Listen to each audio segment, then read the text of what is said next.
what's going on? My name is Caleb Spikestra. I'm a 3D designer and I'm here every Saturday giving you a look into how I produce my work and hoping that both of us can grow together and we can learn new techniques. As you noticed, I have a new intro animation to my show, and I'm going to be digging into just exactly what went into making that and how you can produce your own animation with seamless looping. So, without further ado, let's dive into the project. Alright, we're here in Cinema 4D, and let's just dive into this project. So I'm going to open the project files first so that we can kind of see where I ended up with my project, and then I'll go into a blank project and I'll kind of explain how I got there. So I'm going to just open that up. And as you can see, it's really not that complicated of a scene. We have pretty much this sort of half pipe that's running across the scene, and it's kind of doing this undulating linear curve kind of path. And then we have this other one that's coming across where the other marble almost runs into the first marble, the one that our camera is following.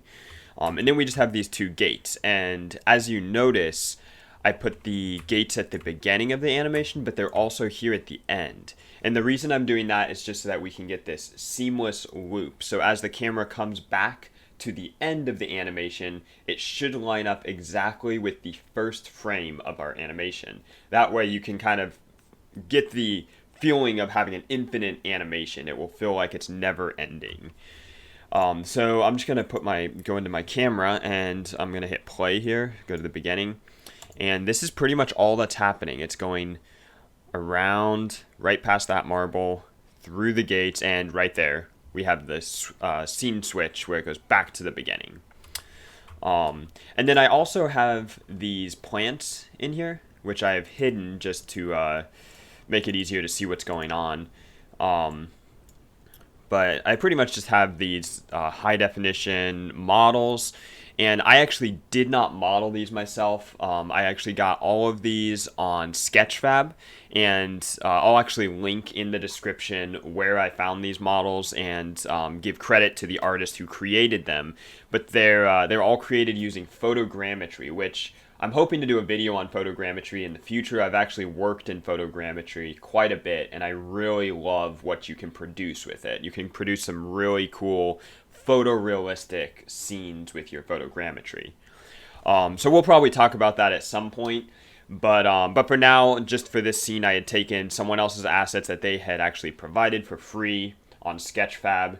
And again, I'll link that in the description. So if you're interested in using these models or just seeing what other kind of stuff this guy is doing, you can go check out his work. So that's basically all that's going on. It's really not that complicated. I think the hardest thing, and the thing that I ran into and I wasn't expecting, was figuring out how to line up my textures so that when you get to the end of your animation, the textures are lined up just right so that the scene switch doesn't feel like the texture UVs are moving at all. And this is something that I wasn't really accounting for, so I actually ended up having to go back and redo a bunch of my work because I hadn't quite done it correctly the first time.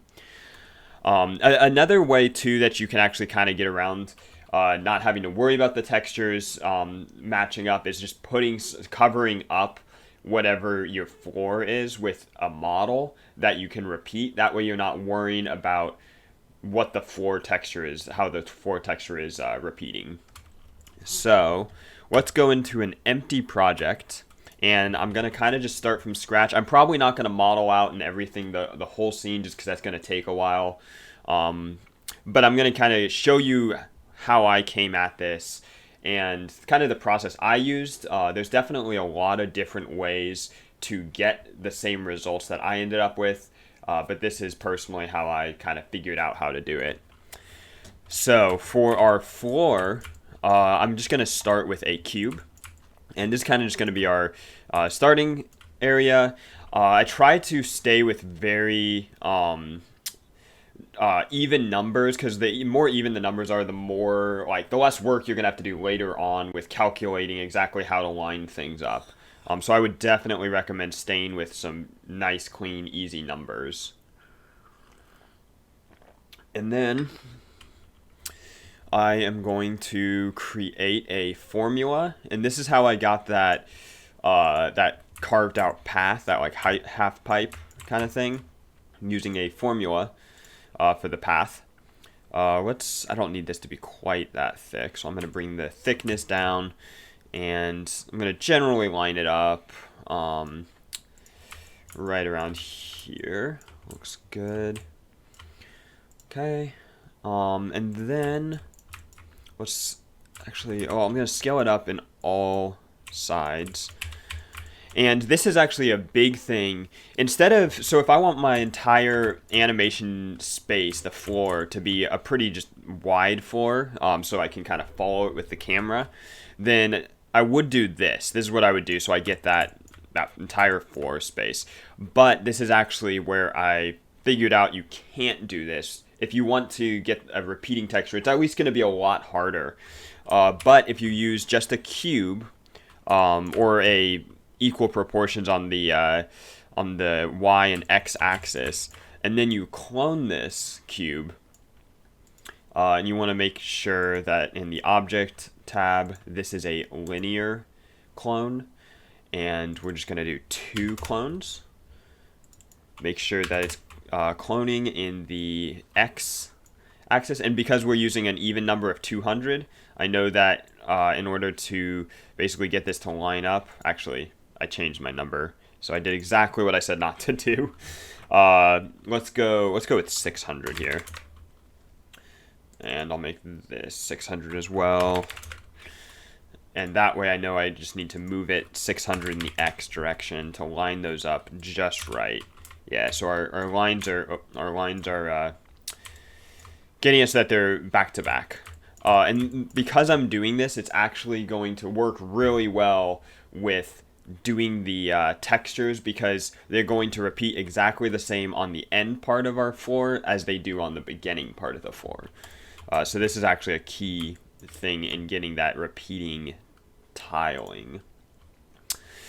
All right, I'm going to take my formula that I created, and I want to turn it on its side. So I'm going to rotate it 90 degrees in the x-axis and bring it up to floor level so I can see it. And by default, it should be using this formula right here. And I'm not actually going to go into all of what's going on here. Honestly, I don't really understand it totally. I probably did at one point when I was taking algebra, but it's been a while. It's been a long time since I've done anything with sine waves. So basically, I want to choose how wide each of my waves are. So that's going to be this value right here that's being multiplied. So if I change this to 200, it's actually going to make that much wider. And that's actually exactly what I want. I want it to be about that width of the waves. And then I can choose how many of these waves are showing up. So right now I should have just 1. If I go here, I have 0 like being repeated. So we have that initial wave because of the -1, but then there's no more being repeated after that. So I'm going to up that number, and I want it to be an even number. So as you can see, if our wave is starting right here, then I want it to end in the same spot on the other side. So right here, that should be perfect. As you can see, because we changed it to an even 200, the wavelength, and our cube is 600, we know that by the time the wave hits the edge of our cube, it'll basically have repeated enough that it should hit exactly the center of one of our waves, which it looks like it is doing, meaning that this side is perfectly mirroring this side. And that's exactly what we want to see. That way, we're going to have that perfect end frame matching with our initial frame.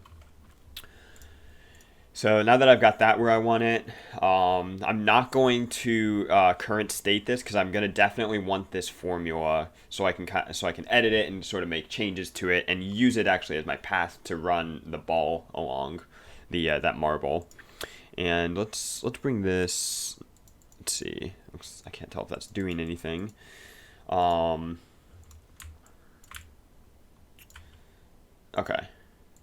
I'll just keep this natural for now, and we'll bring the sample number up. So this is what I was trying to do. This will determine how smooth your curve is, and we want to make it as smooth as we can without obviously being excessive on it. And this way, it will be a nice, smooth feeling cutout here. So let's just go with 100. I think that looks pretty good. It's pretty nice. So I'm going to duplicate my formula because I don't want to lose that formula by putting it into something else and current stating it so that we end up not having that initial formula, which we can obviously recreate because we kind of know the values we used, but I'm going to create a new one just for this application. And I'm going to take a circle, and this will be the profile of that half pipe cutout. Take this and make it as thick as you want it. And this is basically how the radius of your marble as well. And again, I'm going to pick a very even number to make it easy on myself. So let's go with 22 centimeters. We're going to want to add a sweep, which is under here. Throw that sweep in there. We'll put the radius, and then we'll put our formula. Oh, and okay, so with the sweep, you always want to make sure you have your the profile of whatever you want being extruded to be on the top. Otherwise, you end up with this crazy shape kind of thing like this. So if I move the profile, which is our circle here, to the top of it, then we end up with our really nice sweeping formula. And as you can see, this is way too high. We're actually getting some overlapping polygons, which is going to make a mess when we go in there and use the Boolean. So I want to bring the well, first of all, bring the number on the circle down a little bit just to make it a little less complex. And on the formula, let's bring the samples down a little bit as well. And my circle is still, I think it's too thick, and that's part of my problem here. So let's bring it down some. I don't need it to be crazy, and I mean it depends on what you're going for. I think that's good. Okay, I know it's, and then so in my formula I had changed this to natural, and I want to actually change it to something else. There we go. Adaptive works much better because we don't end up getting those overlapping. Because with the natural. It's basically creating cuts around our sweep at an even interval, so we end up with a lot of these on the close edge of this, and we don't want those there. So that's why we want to use adaptive, because then it gives us just a more intelligent cut up of our sweep. I'm probably totally butchering how I'm explaining this, but this is how I understand it. So. Okay, so then we can bring this back up. I didn't need to bring this all the way back down. Okay, so we're at 100 again. I like that. That's looking cool, looking real nice.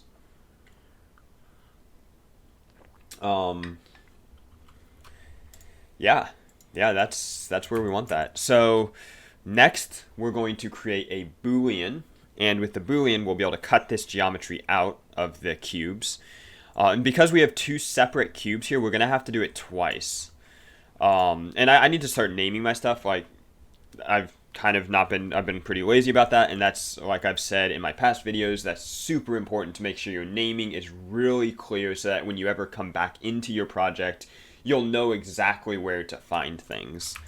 So, we're going to call this our, we'll call it our marble path. And we're going to use that later for moving our marble. And then for this one, we're going to call this our floor. And I'm actually going to end up flattening this out in just a second. But we'll go floor. Oh, can't spell right now. for cube. And then up in here for our sweep, we will do for cutout. And I'm not going to name these because they're underneath this, so that's not as necessary. And this will again be our for, and I'm going to go main. Okay.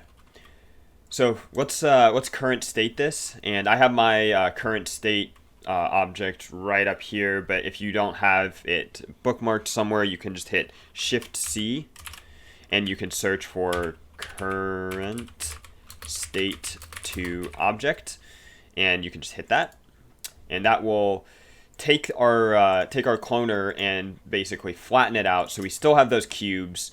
But they're no longer inside a cloner. That way we can apply them to the Boolean individually. I'm going to hide this and call this my old floor. I'll always go old just so that I know this is like a past variation of the thing that I'm working with. Just in case I totally messed this one up, I'll have a backup one that I can come back to, and I don't have to rebuild everything that I just messed up.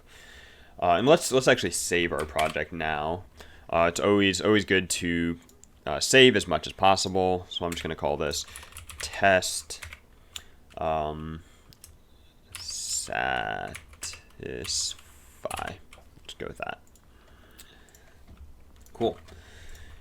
And I am now going to, now I'm going to apply the Boolean. So let's throw our cutout in here. And then we'll throw one of our floors. And this is our left side, so I'm going to go for left. So I know that that's the one on the left there. Put that in there. And then I'm going to duplicate this entire thing by holding Command and dragging.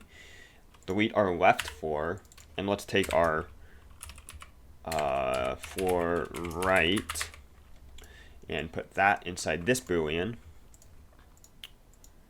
And we have ourselves a cutout right here on both of our floor pieces. And it should be mirrored perfectly on the left and right side. And I'm going to make sure I know which one is which. So this will be floor main left. And this will be floor main right. Alrighty. Let's see. What do we want to do next? So we have the cutout, we have our floor, which should be repeating exactly the same. I think so. We can create that sort of path that I created that comes across where the other marble almost hits our first marble. Yeah, let's do that one next since we're working with the Booleans. It's going to be a super similar kind of thing. I'm basically doing the same thing. So I'm going to bring my marble path and hold Command to duplicate it.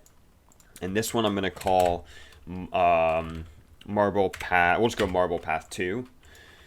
And for this, I want to actually rotate it because it's going to be coming from this angle.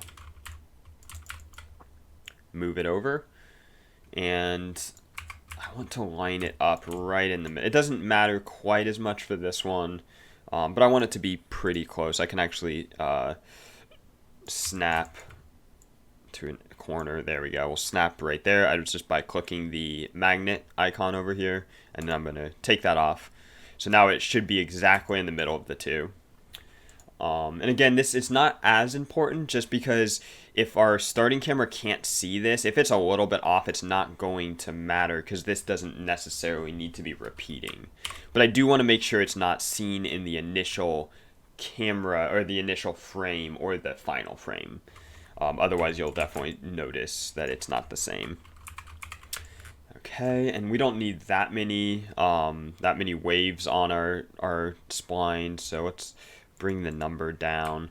And what I ended up doing was I wanted to make these waves much longer too, to kind of give you some variation in what you're seeing. So let's make this a 300 length wave. Yeah, I think I like that. And I want it to kind of come right through here. I actually might rotate it 180 degrees here so it's flipping the other way. I think I like that. That's pretty good. We'll go with that. So that's going to be our sort of our second path that's cutting through.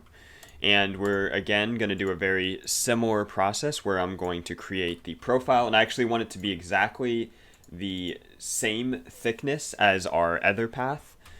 So I'm going to come in here, grab my circle, which is that profile of the sweep, and I'm going to create a sweep here, take our two paths and put them in here. And again, we have that same problem because I put my circle on the bottom, so the circle goes on top, and we've got our second path here. And it looks like we have to fix the number of iterations once again, or rather make it adaptive. And there it is. Perfect. And yeah, because I didn't change the height, it should line up just right with the bottom to give you that nice little intersection there, which I think can look really nice if you do it right. All right, so I'm going to take my sweep, and I'm going to actually, okay, so there's two, we're gonna have a problem here if I don't create a new floor, or if I don't current state my floor. Because if I just take this and I want to put it inside my same boolean, if I do this, then it's only going to account for the one on top. So I can actually take both of these and I can hit Alt G to group them, and that should make it so that both of these sweeps are cutting out of the left side of the floor.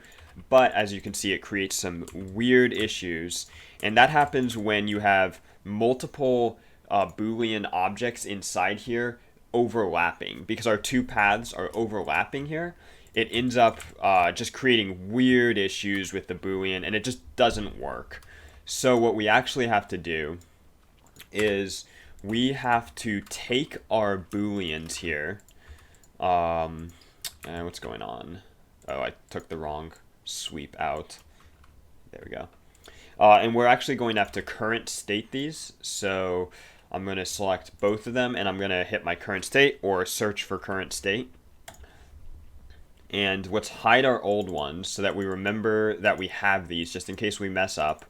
And when I created my first animation with this, I totally messed up the geometry, and thankfully I had actually done this, so I had a backup, which was very nice. Otherwise, I would have been in big trouble.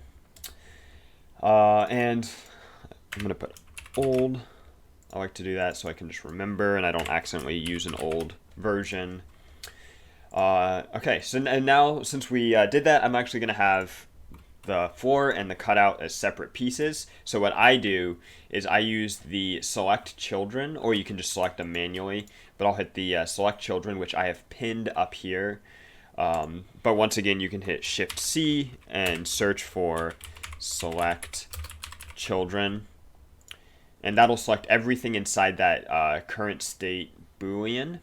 And then I'm going to hit the connect and delete button, which I have again pinned right up here.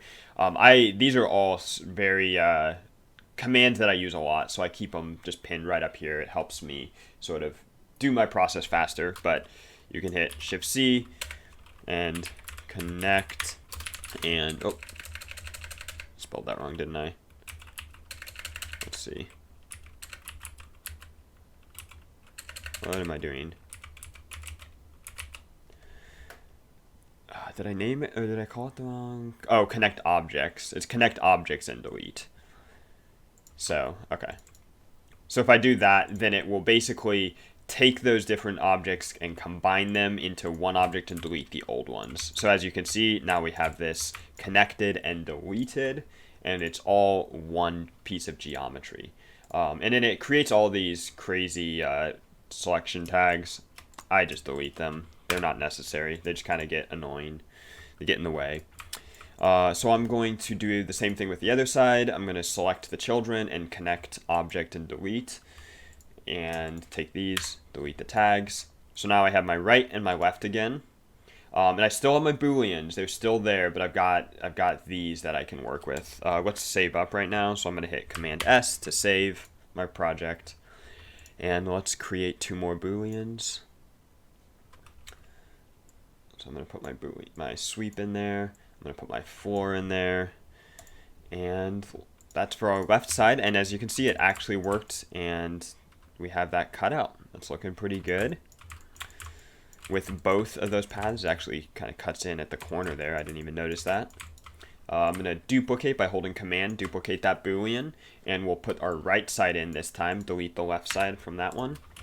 And now we have both of our paths looking really, really nice. Awesome.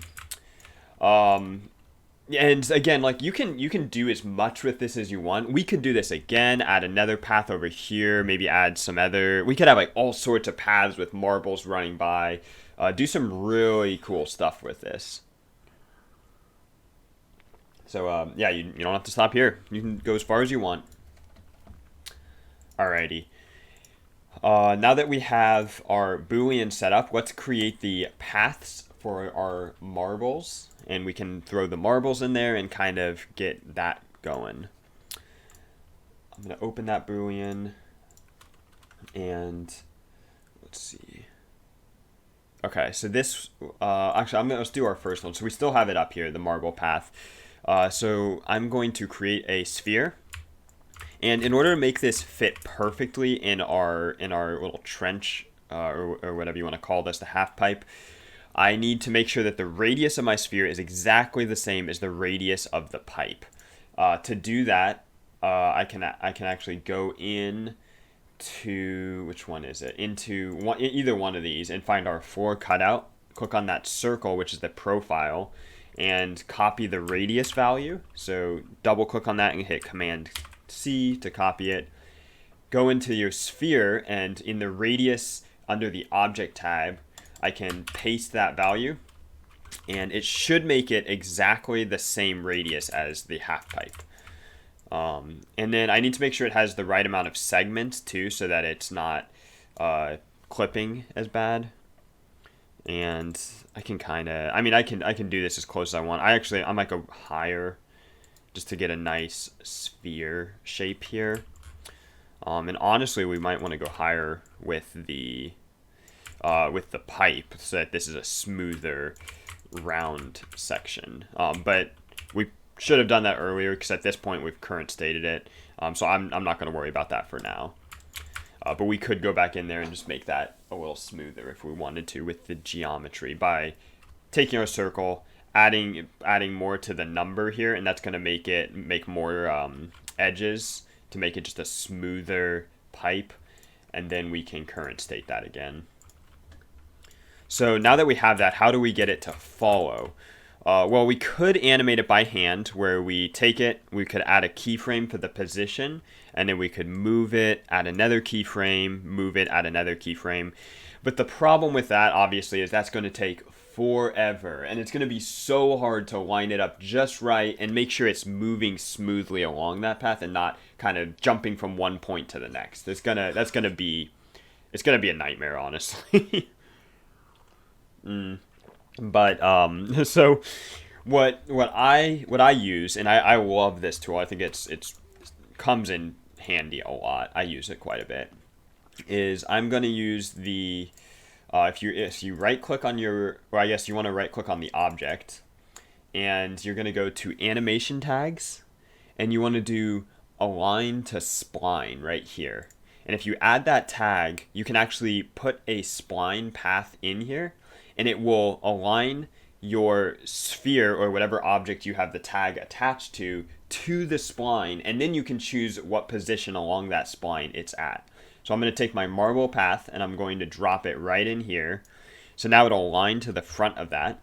And as I move this position percentage, it will actually move right along that spline, giving us that perfect path, which is awesome. It saves so much time. And we can actually animate this position value to have it start at 0% and move to 100%.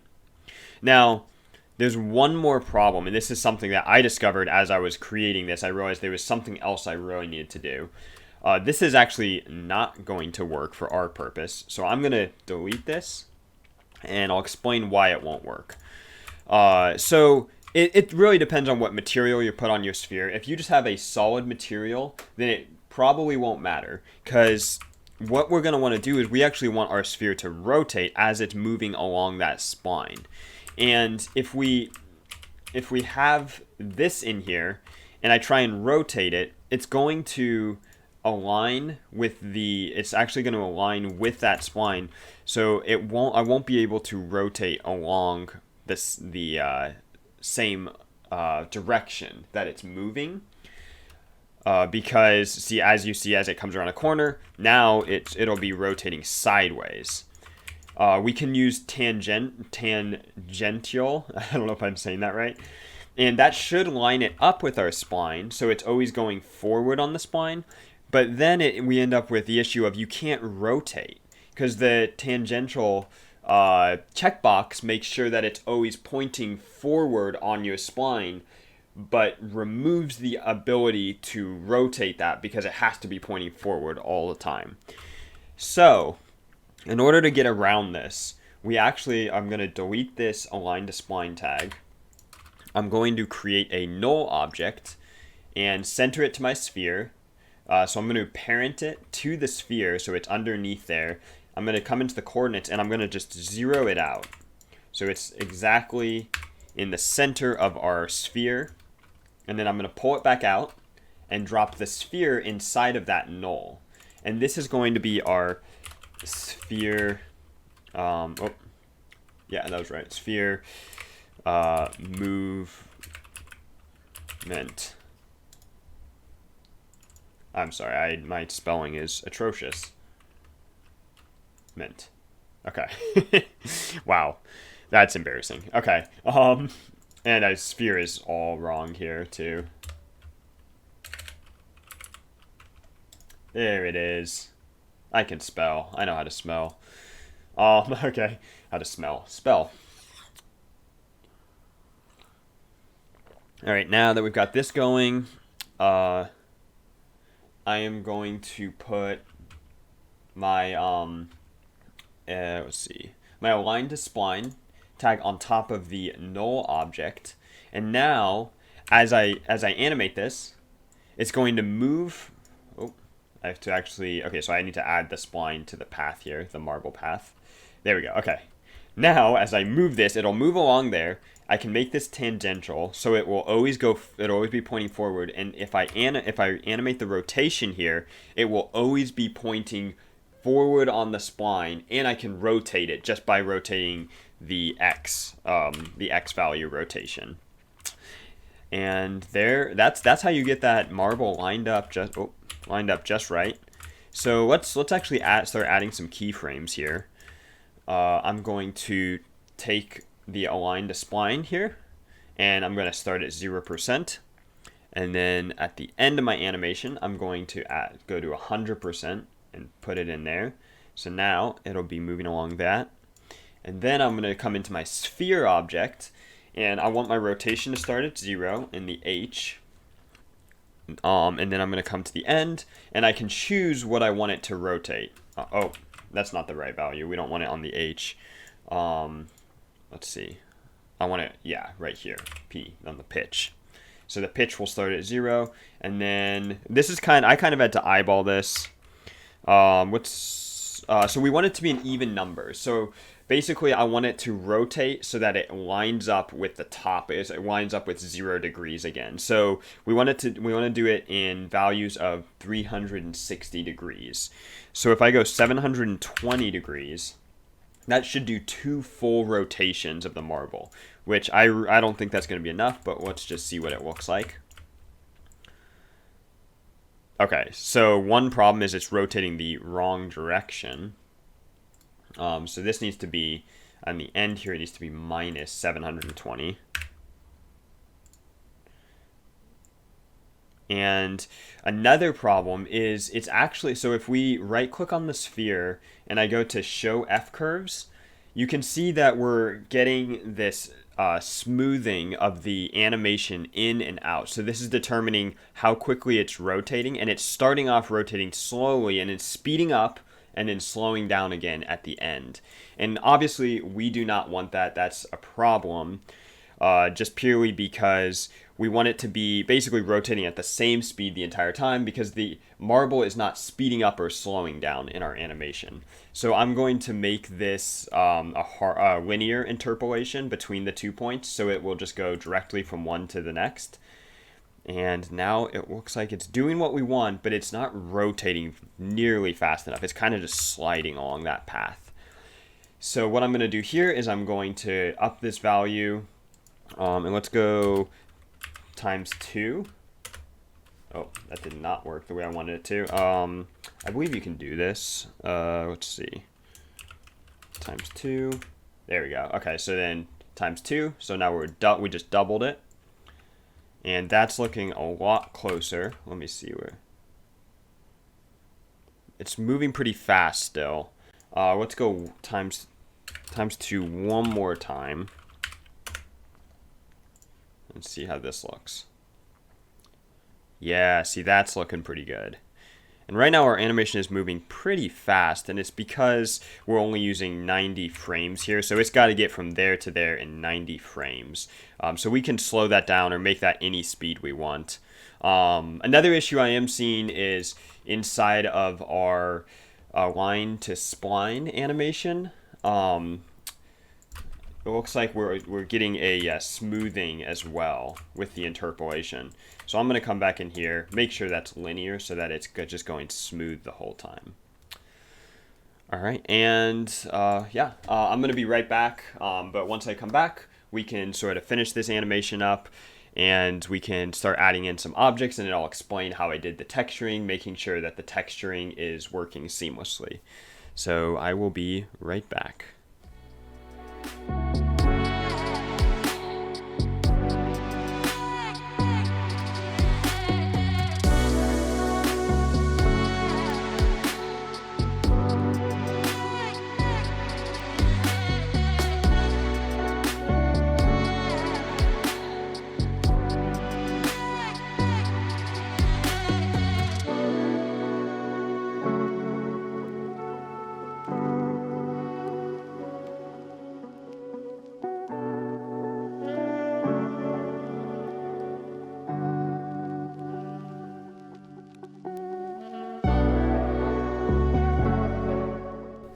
All right, and we're back. I actually made some changes while I was away.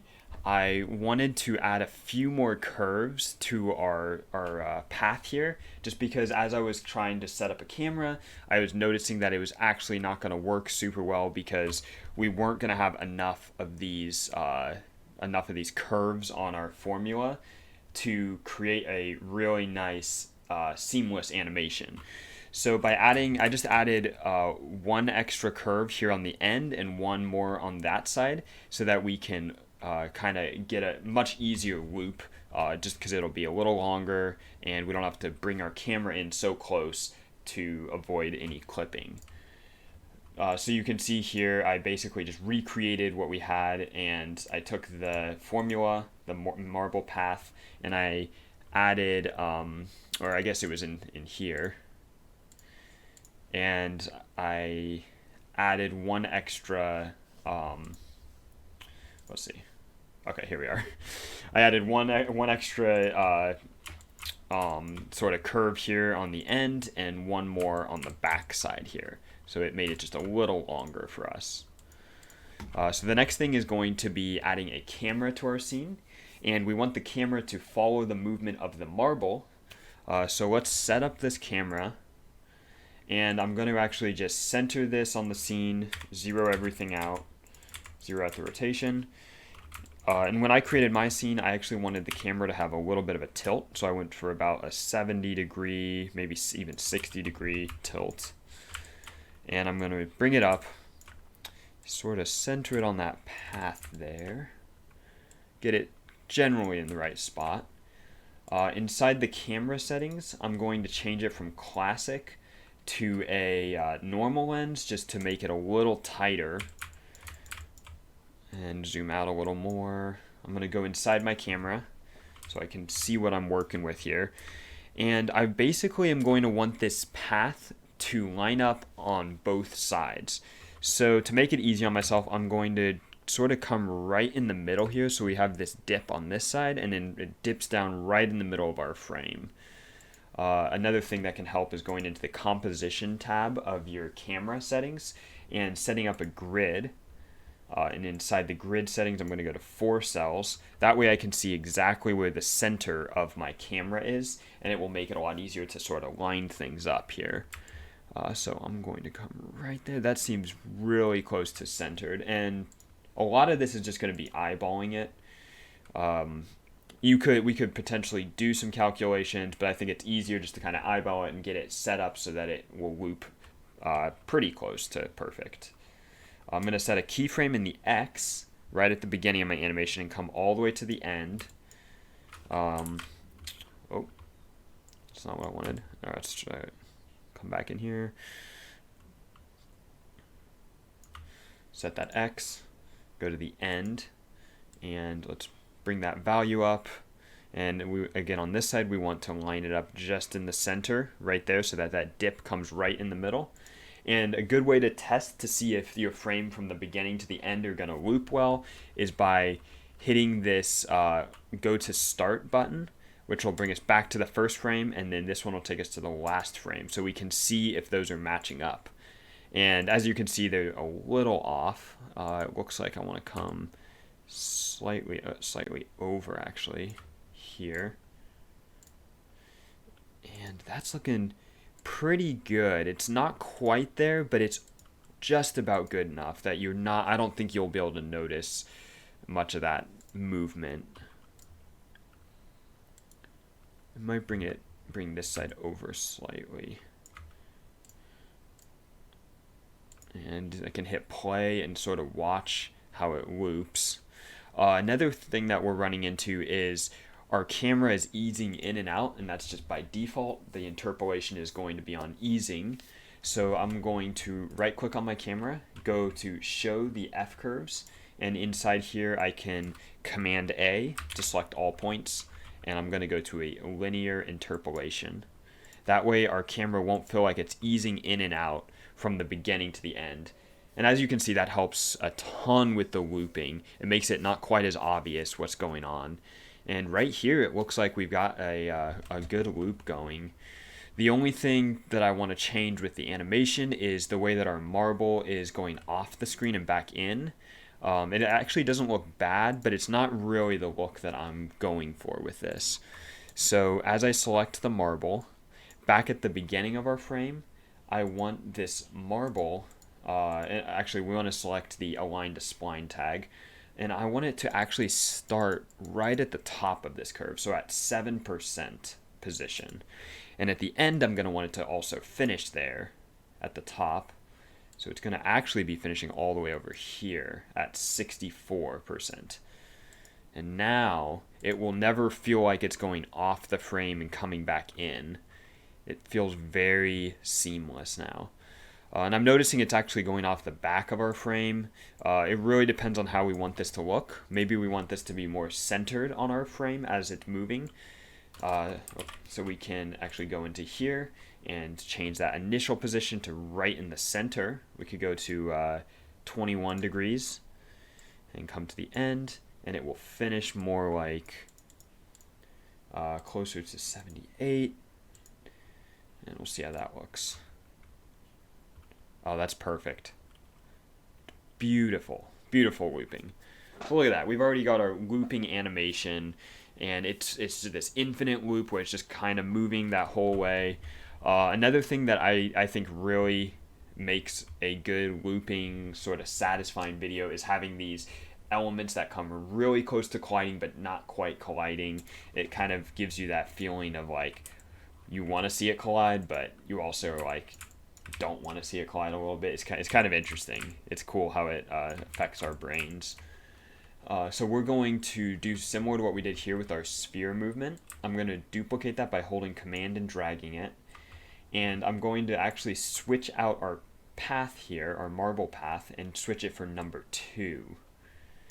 And now we'll have the marble moving along this path.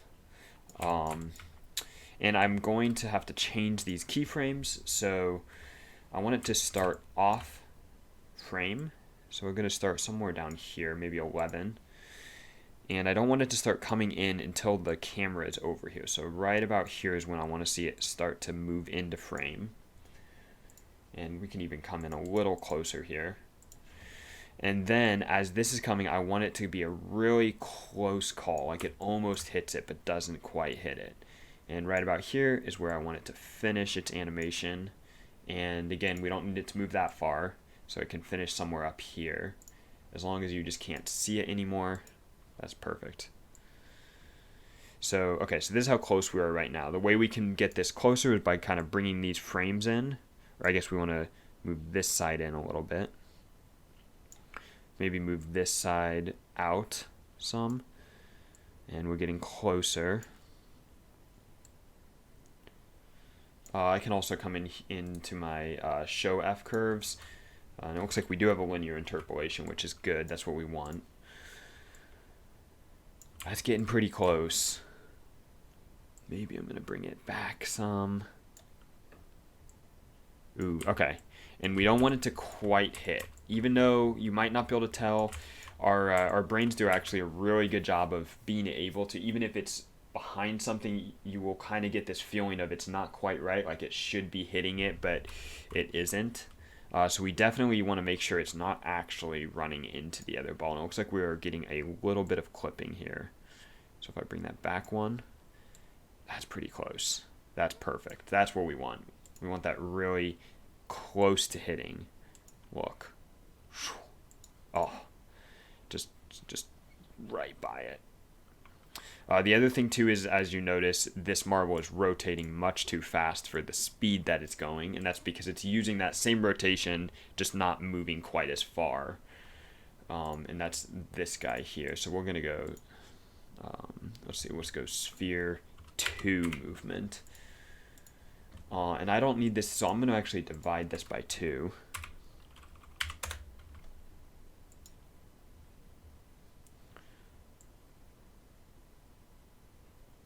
Looks like it's still rotating a little fast.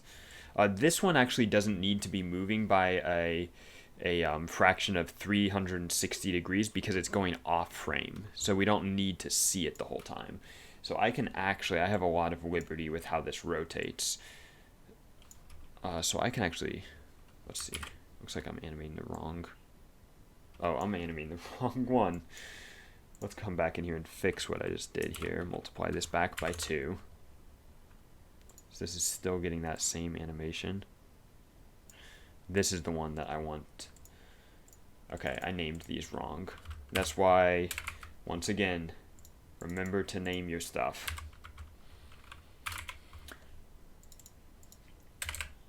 Alright, so this one, I'm going to divide that in half. That's looking a lot closer. That looks good. Looks good for now. And look at that. It's got that really close to hitting, but not quite hitting. Looks very nice. This is definitely not rotating fast enough now, though. So I'm going to just bring it up. Let's bring it, backwards. Let's see how it rotates now. Looks pretty good. All right, so play through our animation. And we've got this sort of seamless, it almost runs into the marble. And you can add whatever you want to this, as long as you're not seeing something only in the first frame and not in the second frame. You add whatever you want. You notice in mine, I added sort of these gates that open up at the last second and let the ball through. That was kind of a fun thing. You could add maybe a pendulum that swings by and the marble kind of goes through it at just the right time. Whatever you add to it will kind of add to that sort of satisfying feeling. But for the sake of this, we're going to finish with this and we can move on to how to make the textures seamless. For this, I'm actually going to go back to my other scene, the one that I used, and I can kind of walk through how I did it, and it will vary on the scene that you've created. So it's not going to be exactly the same for every project, but it will be the same concepts. So going back to satisfying animation, Here's my scene once again. I'm going to hide all of my photogrammetry pots that I've created. We don't need those for the sake of this. And okay, so we've got a similar animation again here where it's kind of moving. One thing that you'll notice here is the lighting. You want your lighting to be moving with your scene. Otherwise, if I have a light on one side and as it comes back around to the beginning of the animation, you'll see a switch in the lighting. So we want to make sure that we actually parent our lights when we do our render to the camera that is being animated. So as you can see, I have my camera right here that I have animating. And then I have my lights. I sort of created this fill light, which is kind of going right here in the front. And then I have a backlight here. There it is. Yeah, you can see it now. Sort of this backlight, which is giving it casting some shadows. The fill light is sort of filling out some of the darker spots in here to give it a nice overall lighting, and those are following the scene, so those lights are always there as you go. The other thing that I have lighting my scene is an HDRI, and I'm using an Octane sky, but you can just put in your whatever HDRI you're using, and I'm using just a simple texture in there to sort of like overall globally illuminate my scene. And with the HDRI, you do not need to, and you can't animate the HDRI. You want to leave the HDRI still because that's applying to the entire scene. It's not a individual light applying to an object. So it doesn't need to be moving to keep the lighting consistent. And that's how I've set up my lights here.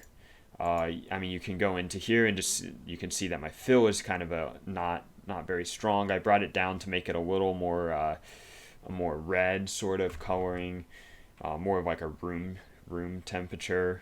And then for my casting, it's a little stronger. It's about 3 times the strength, and it's at an exact white. And that's all I've done here with my lighting. I've got my HDRI, which is very subtle, but it's kind of globally illuminating my entire scene. Now with the textures, I have this Octane mix material being applied to my floor, and I'm going to actually open my node editor so I can kind of walk through what I did here with my texture, or my material rather. So it looks like there's a lot going on. Once again, like my last video, it's really not that bad, and once you get into node materials, you can do quite a bit with it, and it makes a lot of sense. It can really up your render quality. So I'm going to just kind of walk through this very quickly. This isn't really the focus of this video, but it's going to be important to how I'm getting the textures to loop. Because if you don't have it doing it right, don't have the textures being applied correctly, then the textures will you'll notice the textures changing position when it switches back to that first frame. So for this material, I have, first of all, my diffuse, which is just an image texture, and it's kind of this just wood grain texture. I'm applying a normal texture to the normal map. Pretty simple, and both of these are using the transform and project nodes, which I have applying to all of my textures here since they're all using that same exact projection. And then I have a reflective map going into my roughness, and that's actually being multiplied. I'm using a multiply node to multiply it with this sort of fingerprinty kind of look, and that's giving it, like, if you look really close, the glossiness of my wood has sort of like some grungy fingerprints to it, just to make it feel a little more realistic. And the fingerprint texture, you can see it right here, is actually using a different transform node and a different projection than my other stuff, because it's a different texture, so it needs to be applied differently. And then finally, I always apply a round edge, almost always apply it, and I've just got a little bit of a radius on that just to kind of give the wood on some of the edges where it meets up with that path down the middle, a little bit of rounding to make it smooth and more realistic.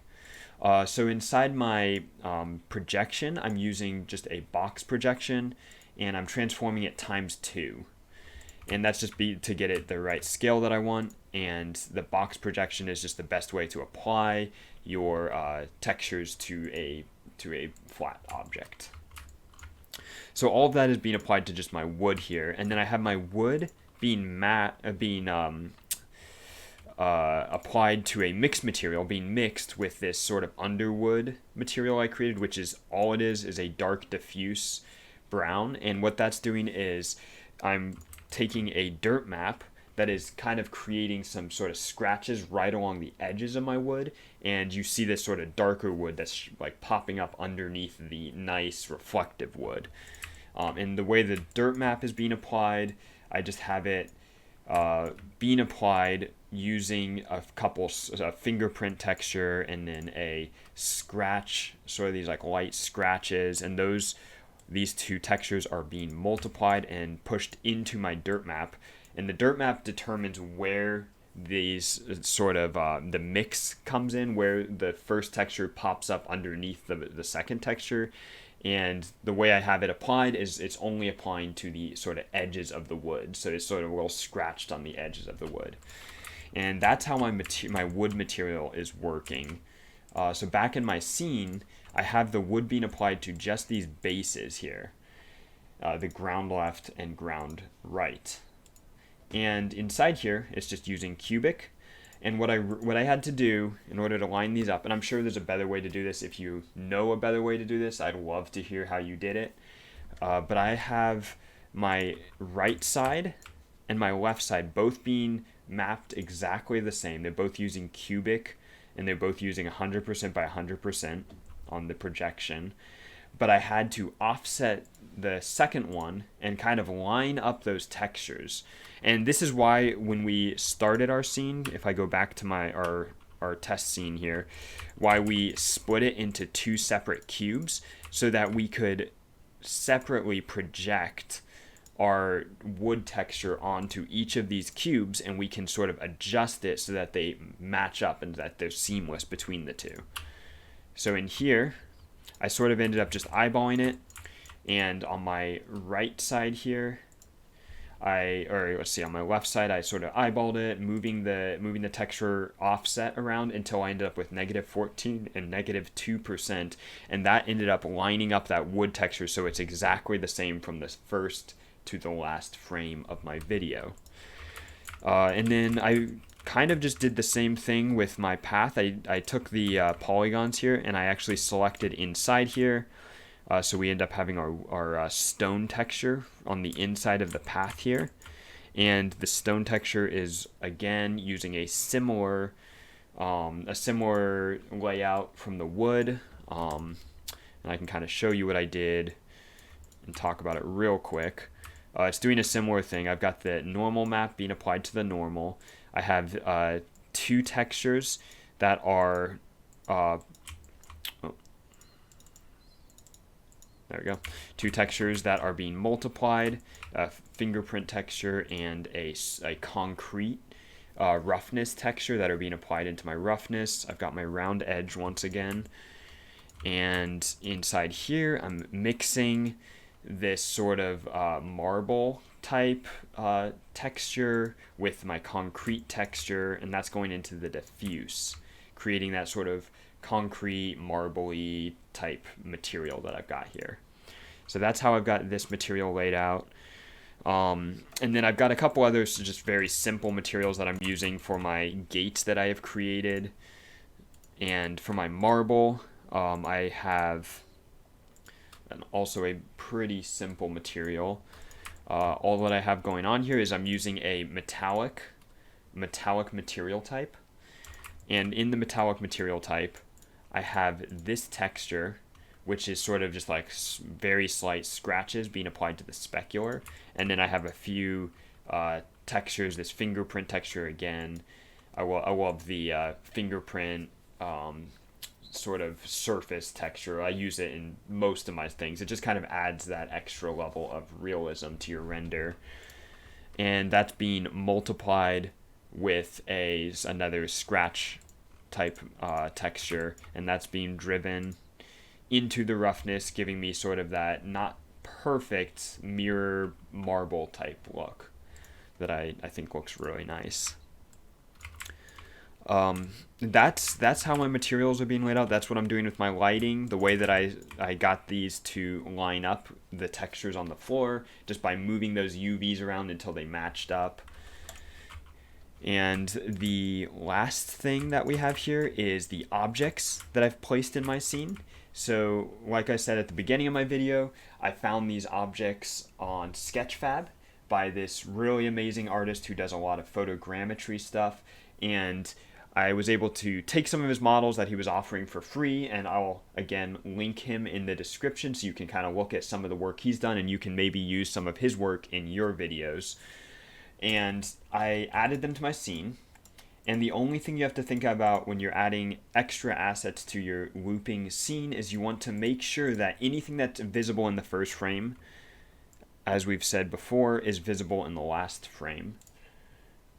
So if I open up everything, I have pretty much these three, and you're not really able to see them just because of the, let me go back to just because of the heaviness of these models. They're very heavy wireframes, as you can see. They're pretty crazy, but they give you that really nice look, that very realistic look. So I have these three things that are actually visible, and the way that I was able to make sure that these were looping was just by cloning them. So I have my three objects here that you're seeing in the first frame, and I wanted them to be cloned over to the second frame. So to do that, I grouped them all up into one null, and I dropped them in a cloner. And for the cloner, I knew exactly, I have 800 centimeters from the first frame to my final frame. So if I come out of this camera, you'll be able to see it's cloning it to mirror exactly the other side of my scene, so that I don't have to worry about taking these individually, lining them just right. You could do it that way. It's just going to be a lot more work. So for anything that's showing up there, you want to do that on this side. And I did the same thing with my animated little gate things here. And that's how we get our looping scene. So with all of that, I was able to have my camera and basically just hit render from here, and just see how it went.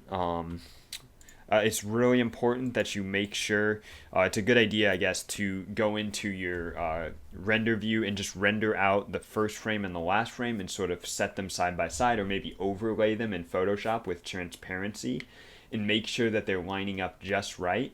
And you can always go back in and sort of tweak things if you feel like if your path is not quite lined up from one side to the other side. You can move that camera just slightly over to get it lined up, but you want to make sure that those are lined up before you do your final render, so that you can have a perfectly seamless render and you won't lose that illusion of a never-ending render, which is what we're going for with this video.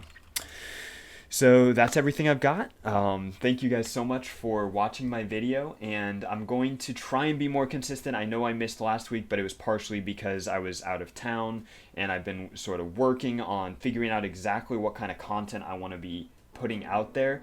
And if you have any suggestions, anything that you would like to see, let me know in the comments. But this is going to sum up this week's video. Thank you again, everyone, for coming out, and I'll see you next week.